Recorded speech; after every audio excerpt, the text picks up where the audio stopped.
Hello, and welcome back to What Matters to People. This is episode 2 of the series of webinars that Steve Sowerby and I are putting together along the theme of something that I've been passionate about for a while, and Steve fortunately bought into, which is the overuse of the word consumer. And instead, let's focus more on literally what matters to people. And as we think about that as marketers, how that affects the different ways we could think. Steve, 2 exciting guests tonight to share some thoughts with us. Absolutely. I mean, it's such a pleasure to have 2 exceptional people that I've had the privilege of meeting and working with. And so first of all, I want to introduce Michael Morgan. And I would say, Michael, Hi. probably coming, I think, from a background of working with cattle, I understand. You moved seamlessly into understanding people. So there seems to be a great link between the way that cattle think and people think. But I jest, of course. You spent most of your career really as a wonderful pioneer in the way trying to understand the preferences in people. And I believe really probably one of the founding members of Herman International, which are, of course, with HBDI, one of the tools which is incredibly popular around the world in terms of understanding the preferences of the way people think. Welcome, Michael. Thank you.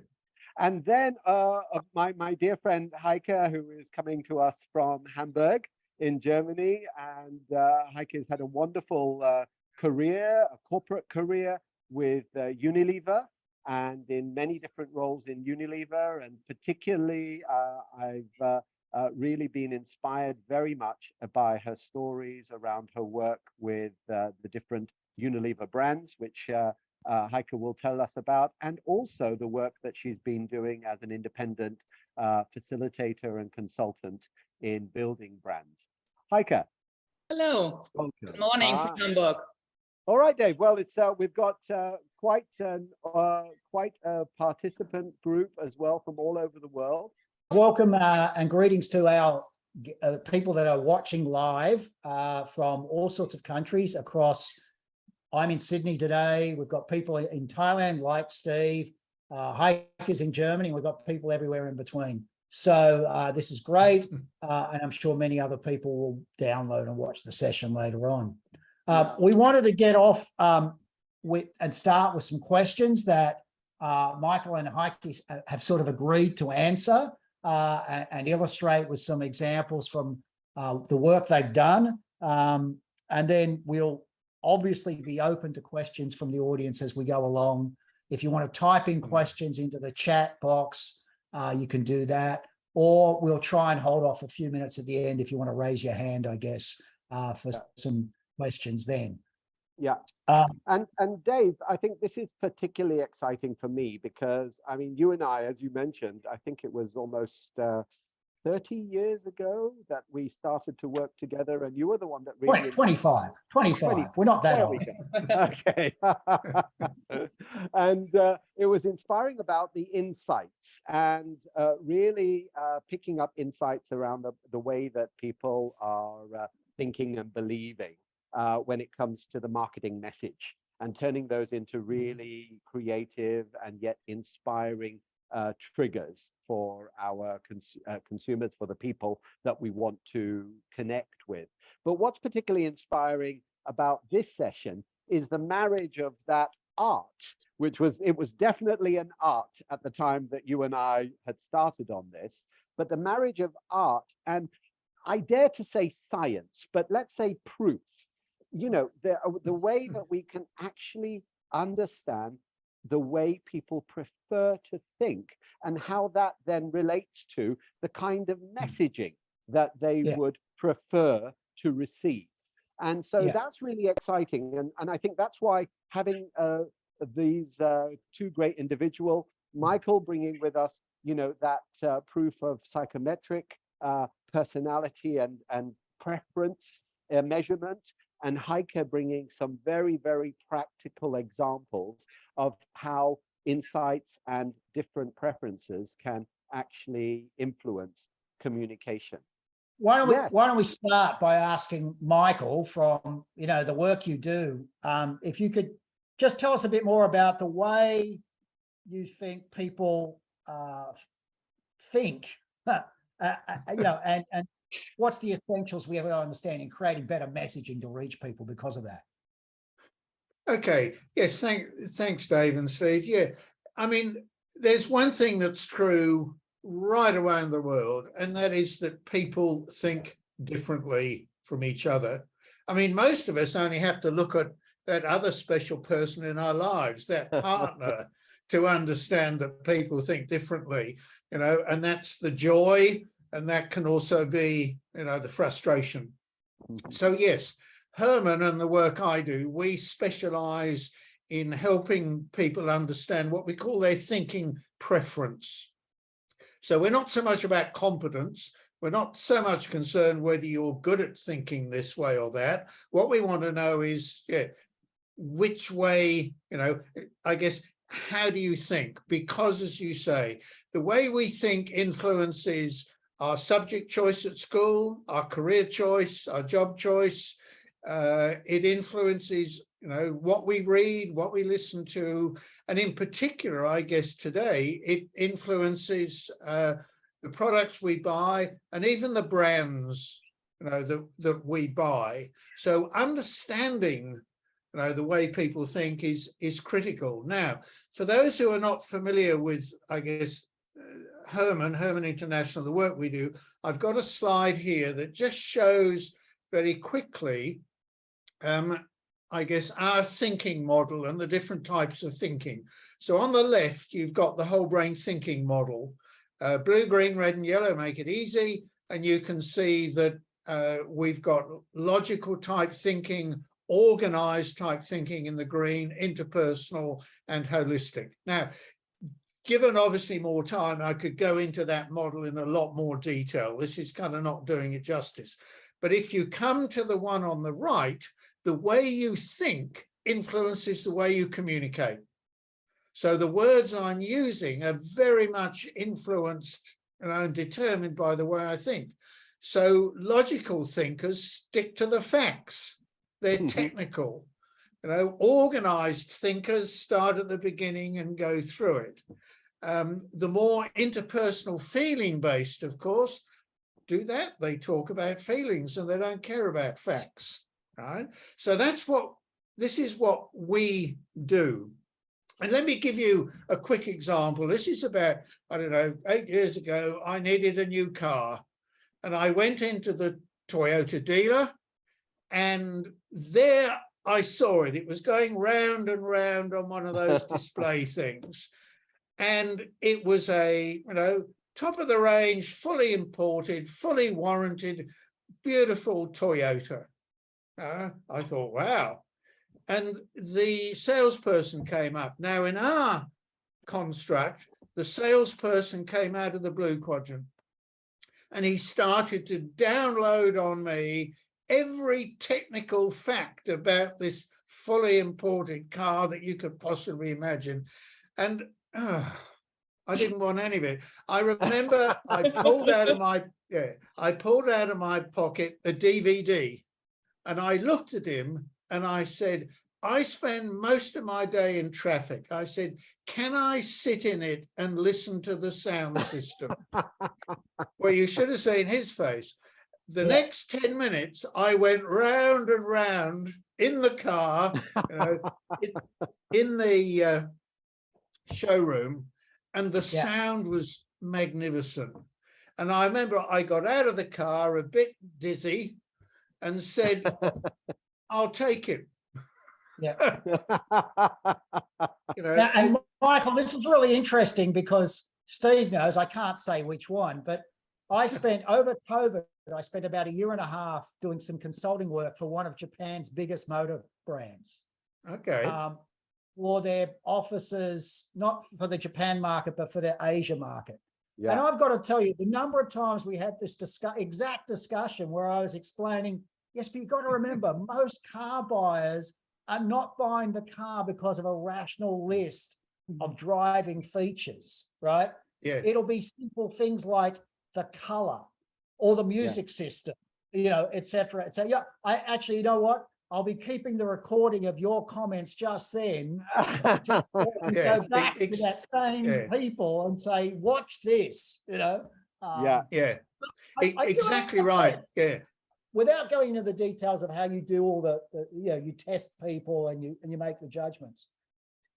Do most people think they're more blue box than they are?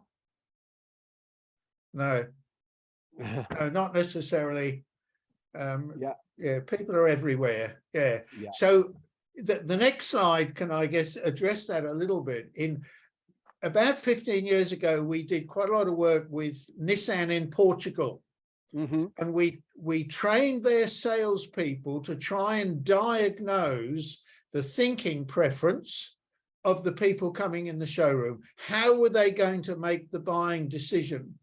And what they then did, the 4 blue, green, red, and yellow are the brochures, the handouts on the same car, right? But one is all the technical stuff. The green is all the safety stuff and that sort of, and the warranty and the other side is, the comforty seats, the air conditioning, and the yellow is all about where you can take this car and the adventures you can have on it. Really great example of the importance of understanding how the person in front of you is thinking, because the chances are they think differently to you. Yeah.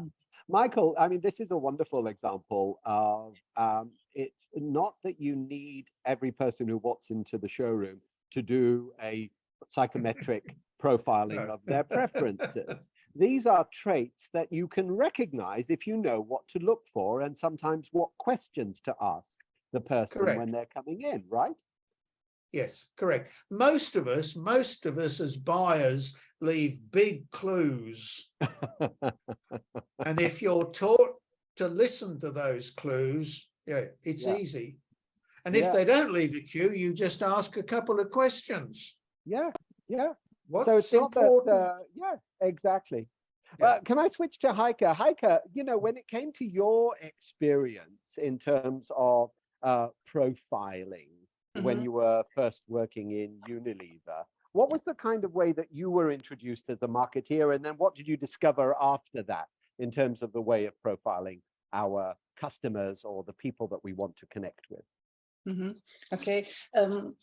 Actually, when I started from Unilever, I just came from an East German university. So I was quite fresh and introduced to a complete different social system in Hamburg.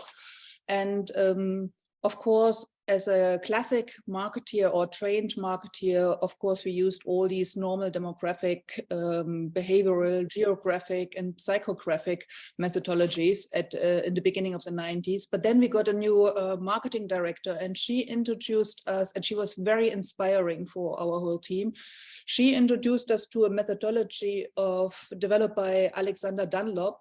And he uses the cultural archetypes and myth and mythology to define actually your brand identity, to uncover the deep longings that will connect with your consumer. So actually it is more like that the brand becomes a world and then people get attracted to this world. And for instance, we have done this, of course, for Dove and for Lux. And actually this was very exciting. You go through a process and then, of course, as Michael said, we are thinking, we are maybe having a little bit of everything in four, but one is the main thing that triggers us. All the brands have different parts of different goddesses in it, but there's always a main character. And for Dove, it was Demeter, the goddess of agriculture and fertility.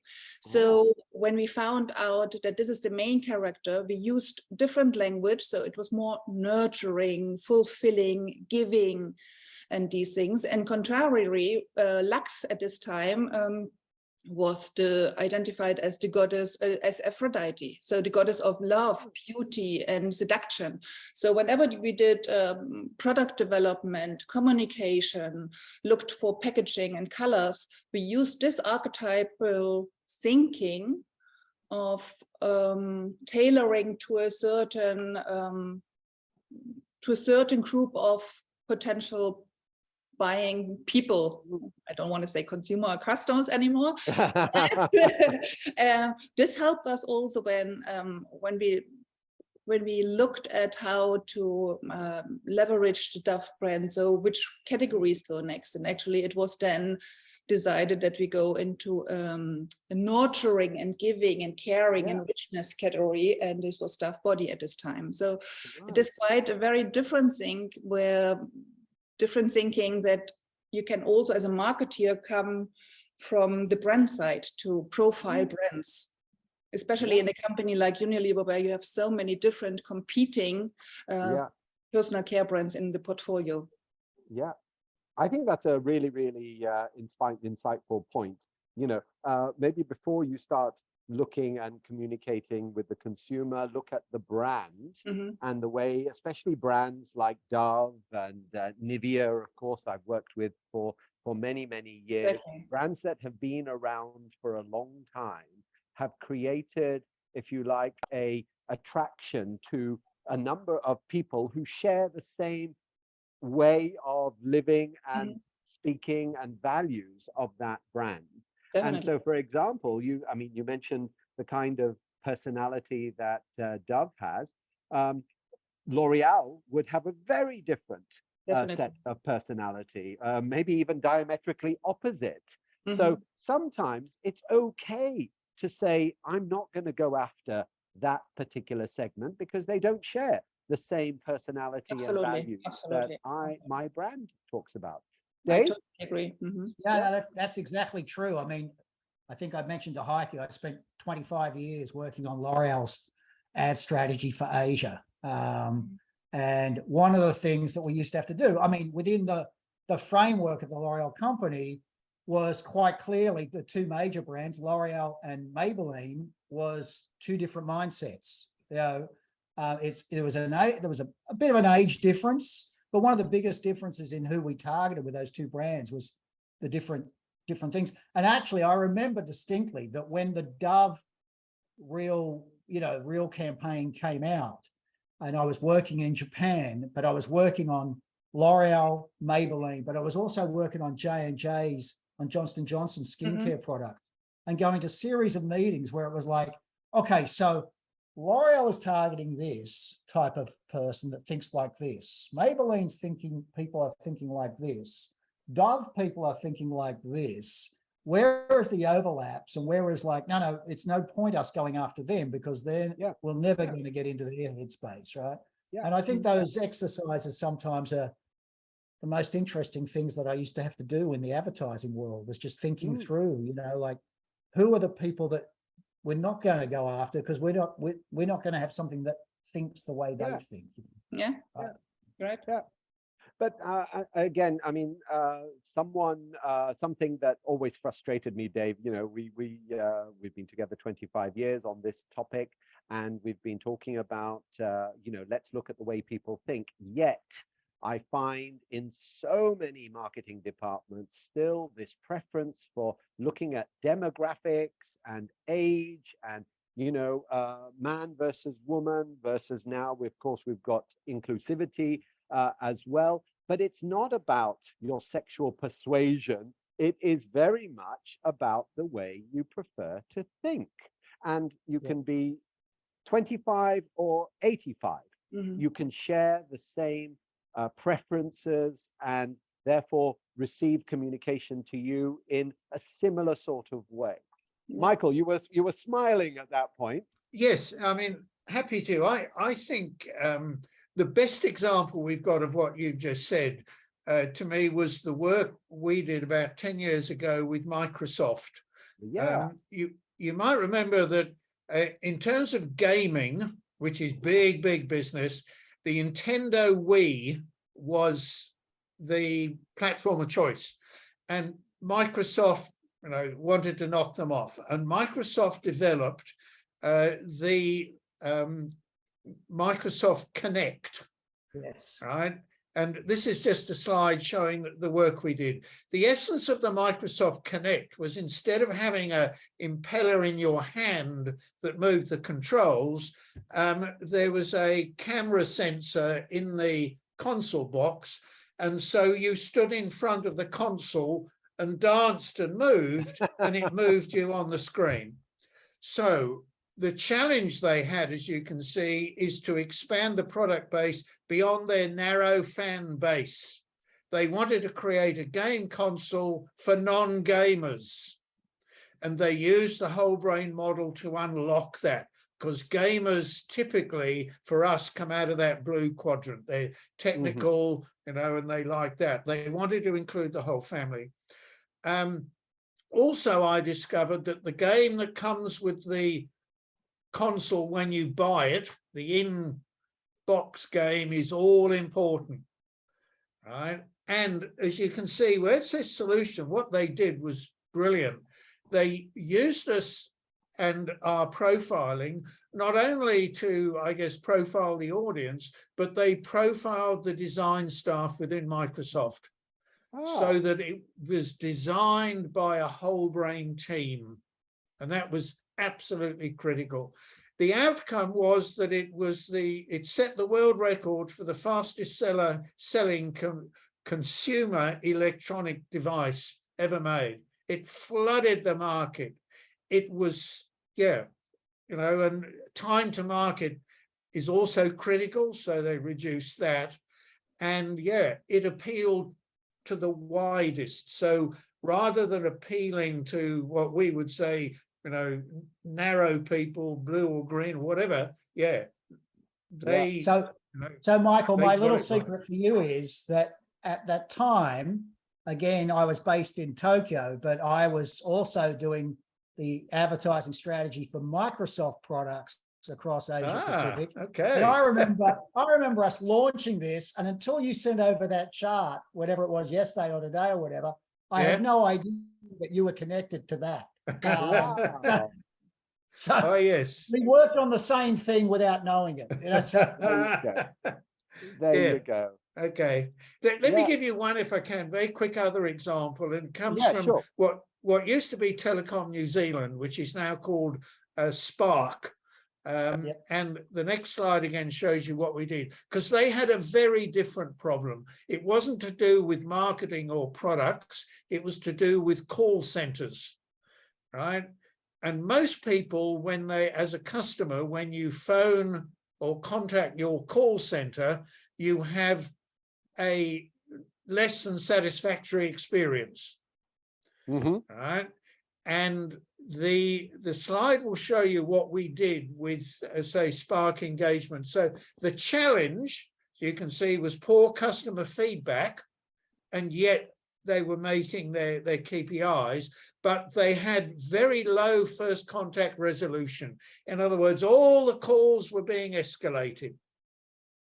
Now, to cut a long story short, what we did was we trained the call center operatives to listen voice only over the telephone for the verbal clues that their customers were giving them. And from there on, they would conduct that customer service call, problem-solving call, coming from the thinking of the client. So if they diagnosed you as a technical person who kind of knew what they were talking about, they would conduct the discussion in a technical language. Whereas if you were, less technical, whatever it was, then they would change the language. To make it even richer, they were able to diagnose your emotional state by the verbal clues, and the results were stunning. As you can see, they reduced callbacks by a huge number, 28%. Customer satisfaction, sales targets were exceeded, and to say they became the industry benchmark. It was just a very good example of language, listening, targeting the language. And Michael, thank you. And that's a nice segue, I think, really to asking Heike your experience, because I know you've had some experience in Brazil where listening to what people are saying and then understanding how they are feeling really led to some really breakthrough campaigns. Do you want to talk a little bit about your approach, how it was that you did that? Yes, actually, I'm the mom of Dove Body. So I launched in '99 Dove Body in Europe, in Germany. And after 3 months, we got a 10% market share against Nivea. So they were really pissed, right? And so actually they sent me over to Latin America, and I was based in Sao Paulo, Brazil, to manage Dove and the relaunches and launches and the transfer into other categories from Sao Paulo, but being responsible for whole Latin America. And actually at this time, there were these also quite famous testimonials. Look, we produced tons of testimonials for different countries, and the women were sitting face to camera. They have used our product, the bar, mainly the bar and other products, and then they were talking about their product experiences. And when we in 2000 decided to make a new round of testimonials for Dove Bar for Latin America, we took a different approach. Time has changed how women are perceiving themselves, and we were actually glad to have a very good film director who analyzed our testimonials and came up with very good very good ideas. So what we did is then, of course, large casting, but we were focused on women who had an interesting life made or based on their own choices. So if a woman decides to go into her career, this was one we want to go because it was interesting. If a woman wanted to be just a mom, you know, being there for the family, this was an interesting one. So we had complete different types of women for Latin America. And actually they were in the focus of these testimonial commercials and not the bar anymore. The bar was just like the Dove Bar was there as a companion they can trust. Yeah, they were always part of their life, but actually we were focusing on the personality, authenticity, realness of women. And we did a trick of not letting the women talk face to camera, but actually we showed scenes of their life. So we had an archaeologist, she was driving with a jeep, so you saw the dust. So it's much more emotional. We had a woman who were pregnant with twins, so we showed the ultrasound. I mean, when you looked at these testimonials, and you still can do, if you search a little bit on the internet on Vimeo, you get goosebumps. And if you reach that there are emotions by watching a commercial from a bar, right? This was hugely successful, and it was, I think, at least at my time at Unilever, the best tested testimonials ever. So it is a different to talk to people or to listen to people, because if you listen, it's much more, you go more under the skin of the people, and you it's much richer and much more rewarding than being on the superficial. You literally get what matters to them, right? So yes. Yeah. And but the thing is that you have to be open to what they say. You cannot go in there with no scripted and read it, you know. This is absolutely not. And unfortunately, a lot of market research is like that. You have a script, you follow the script, no matter who that person is, and you get like the answers, and there's nothing you can read into that. No. I remember in one particular project we did that we videoed testimonials from the people that were the heavy users of a particular brand. And those, let's say it was just 4 testimonials. Those 4 testimonials really showed the leadership team of that company. It was like an aha moment for them. It was, my God, okay, now we start to understand how these people think and what's important to them. And then, of course, that started to create much more relevant communication, of course, with more evidence as well. Yeah. I've tried to do this already when I was at Unilever, but even more when I'm on my my freelancer pass. I remember in Brazil, I even took with my broken Portuguese at this time, bit better now. I led a group discussion with younger women because we planned to introduce a Dove bar with instead of a 1/4 moisturizing cream with 1/4 moisturizing lotion. So it is lighter, and we also had a distinguished liquid to the mother bar. So they knew that in the shower, this bar is for your mom and this bar is for the for you. And actually, so I talked to these girls, and I mean, there were so many emotions involved. They showed me, I was at home with them. Partly they showed me how they live and how much burden they have on their young shoulders, how their wardrobe look like. And so this was so rich, but the art is also, first is the art that you listen and not just hear, but the other one is like, what is the takeout? How you translate it in from this data into valuable information you can work on with the brand. You know, one is getting emotional, but what does it mean? How do you translate it into action then? This is an art, exactly. I think, and I'm with all the market teams I have worked in the last 20 years as a freelancer. I think this is lacking in many marketeers because they are so busy working on their day-to-day life. And also one thing on market research is still there are already a little bit of news coming through. So some of them are even marketeers meeting with their consumer. And I had a couple of workshops in my creative loft recently. But normally they are sitting either behind the mirror or they just read the reports, and then you don't see the interaction, you don't see the mimic, the interaction between the consumers or the people. So you lose the complete point of this market research by just reading the report. Exactly. It's I would say sometimes not even worth the paper it's written on. Yes. Because it is one person's interpretation of that. Sorry, Dave, I think it needs to, maybe I'm being a little bit too radical there, but I think it's really important. I love this idea of closeness groups where you have the marketeers in the same room together with the consumers or together with the people that we're talking with. Michael, there was a nice question, which I think is a nice link from Sophie from the audience. And she was saying, how do you ask, what kind of questions do you ask? Can you give an example of the kind of questions that you could ask to try to discover the way that people prefer to think? I mean, obviously, we're not going to go through all 4 quadrants, but can you give some snippets, some hints, if someone wants to sort of know if their person they're talking to is a yellow or a blue or a green or a red?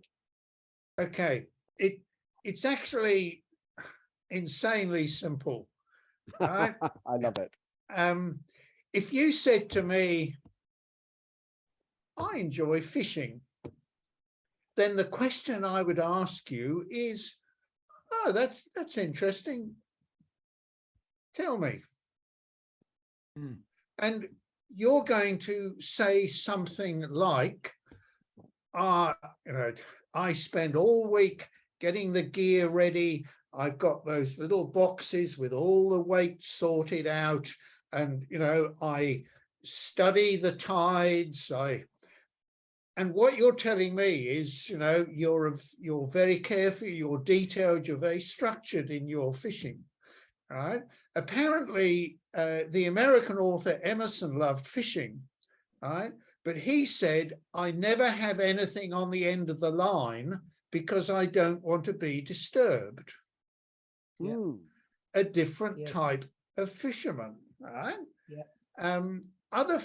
I know a friend of mine is a fisherman, and he has a chart with all these different types of fish, and he weighs them. So I won't go into fishing, but honestly, if anybody just says to me, oh, I like skiing, I just say, well, what do you like about it? I like cooking. What do you like about it? More open questions. And they'll tell you, it'll just tumble out. You remind me, Michael, when I started in the advertising marketing world a long time ago, I was lucky enough to encounter a guy you probably know of, Hugh McCaughan, who very famous guy in the Yep. Australian marketing world, Mm. and sort of the father of market research in Australia. Yeah. And Hugh taught me a valuable lesson. I was brand new to the idea of focus groups, and he explained to me his perfect moderator's guide for a 2-hour focus group was one question. He said, the biggest thing you can do is to figure out before you go in with the client, what is the one question you want to ask? And then you just let the people talk for 2 hours and see where it goes. Yeah. And his perfect focus group was, as the moderator, you don't open your mouth for the last hour. You just let the people in the room talk about whatever, and then that's what matters to them. And it may end up on something that's got nothing to do with fishing, but then you find out what really does matter to them, right? Yeah. So I love that example, Michael. That's again, great little snippet, and Yeah. those sorts of things are what Heike was saying about, just letting people open-ended, just letting people talk, listening to the way people talk really goes to the heart, I think, of the subject that we're trying to get to, how do you actually dig deep into what matters to the way people think, act, what they want, those sorts of things. Yeah. Sometimes you can use a little trick because, for instance, when we were working as the third team actually on the mix of Tough Body, we did a trick in market research. We had, of course, focus groups with women who were heavy user on Nivea body milk, but instead of using a female researcher, we used an older guy. And he would say, like, look, guys, girls, I'm sitting here with you. I have no idea about the subject. I'm not using it. I have not used it. I don't even know where you use it. You need to help me out. And then the people, the women, they stood up, they showed them the tripods, they lifted their skirts. This guy was just like this. Heike, many years ago, we got working in Sydney, the ad agency I worked for, we got a new client. And I ended up doing exactly that in sessions with women. The subject was tampons. Yep. And I would sit there like, please explain to me what this product is for. Please, Now, fortunately, nobody got very graphic. Nobody actually tried showing me how they actually inserted it, but it got close. But more importantly was the language they used, the way what they were embarrassed about or not embarrassed about. Right? Exactly, And what they loved, what they hated, Yeah, exactly. And the number one thing, of course, that we found out was that an awful lot of these women admitted that they would send their husbands to go buy them at the supermarket, and the husband never bought the right one. Yeah. Right. And so one of the things in those discussions was literally developing a campaign that was targeted at the husbands about, right? About, just think about this. This is what she means when she says X, right? Right. Oh, okay, now. Really, really important, this active listening, which Sophie really picked up on. Thank you, Sophie. Right, there's one question I want to just focus on now, which is coming from the audience, actually, which is very, very relevant. Everything you've talked about so far is about speaking with people live. But now, in the age of social media, Coulton is asking, do the same principles apply to these interactions that we see online? Can we decipher the preferences of people by looking at the posts and the blogs and the images that people put up and the videos that people put up? Does that help us to start to understand how they really think, and in terms of their preferences in terms of thinking? So I'll open it up to all three of you, because I know, Dave, you're very passionate about this, but a quick answer from each of you. Michael, how have you experienced this? Can we decipher through social media and digital interactions the way people prefer to think? Yes, very, very much so. So long as you know what you're looking for. Right. It's what's that thing about the goldfish doesn't know it's a fish or whatever. Sometimes if you are unaware, some people have very strong thinking preferences that color what they see. Yeah. So they see things that aren't there. So yeah, but once you know what you're looking for, then absolutely the clues are there. For instance, you only have to look at the different backgrounds that people use in a Zoom conference to get a pretty good clue as to who they are, because, you know, some people love flowery backgrounds and others don't. So, yeah. Right. So you and Steve hide your personality and your interests. That's interesting. Exactly right. You know, Very and good, Heike. you see, if I take my background off, right, this is my office downstairs. That is actually full of clues. If you look at it, I've got a turntable with old LPs on it. I've got a globe. I've got pictures of boats. So my word, people leave clues everywhere. Everywhere. Yeah. Perfect. Well, Heike, what about you? Have you used social media also to help identify? I think if you could check their whom they follow, what they have on their pin boards with Pinterest, you can get quite a good picture of what they like, what they love, what they think, what they prefer, what they are looking for. So, and I'm not into social media that much in my work, actually. I'm using it. I love Pinterest, especially when I do mood boards and my own do-it-yourself ideas for my loft, ideas for presents, wrapping, whatever. And whenever I have a project, I have special pin boards, hide it, of course. But you can analyze these things, you know, and if you can analyze Amazon, you can analyze Instagram search results, and then you can time your campaign when are the searches for organizational thing. It's more in the spring because everybody is doing the cleanup after the winter. And if you do a Christmas preparation, you can start now, I guess. So I think it is a very nice source for, but it's also very cluttered. It's very, very, very cluttered. I would know how to identify the people I'm interested in and to analyze or to look at what matters to them, and in terms of, because I don't know who to look for. That's quite complicated. Right. Okay. I'm more the intuitive marketeer rather than the looking at all these Excel and analytical things. Yes, it needs that intuition.